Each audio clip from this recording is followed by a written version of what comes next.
أقيم في محافظة كركوك المهرجان السنوي وحفل تخرج لرياض الأطفال من قبل مديرية النشاط الرياضي والكشفي التابعة لمديرية العامة لتربية كركوك، حيث يهدف هذا المهرجان إلى الارتقاء بالواقع التربوي لاكتشاف الأطفال الموهوبين مبكرا.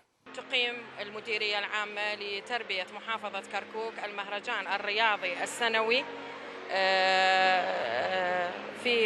في محافظتنا، وحفل تخرج نخبة من أطفالنا الأعزاء فلذات أكبادنا. والهدف من هذا المهرجان هو غرس روح المحبة والتعاون والتآخي في جميع مكونات أطياف مدينة محافظة كركوك. إعداد الطفل وتهيئته لمرحلة الدراسة الابتدائية يعني إعداد الأسس الصحيحة والأسس المتينة لبناء جيل قادر على بناء وعلى رفع راية العراق في المستقبل إن شاء الله. يمثلون عن كل شيء، مكوناتهم الشعب العراقي يصير بخير بسلامة إن شاء الله. 38 روضة شاركوا في هذا المهرجان من مختلف القوميات لإبراز فعاليتهم، والتي أعطت الأولوية عن وحدة وحب العراق.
تجلت البراءة وقالت كلمتها: نعم للمحبة، نعم للسلام، نعم للعيش المشترك.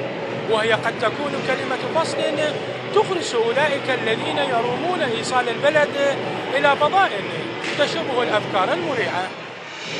من محافظة كركوك، نجف أوغلو، الغدير الفضائية.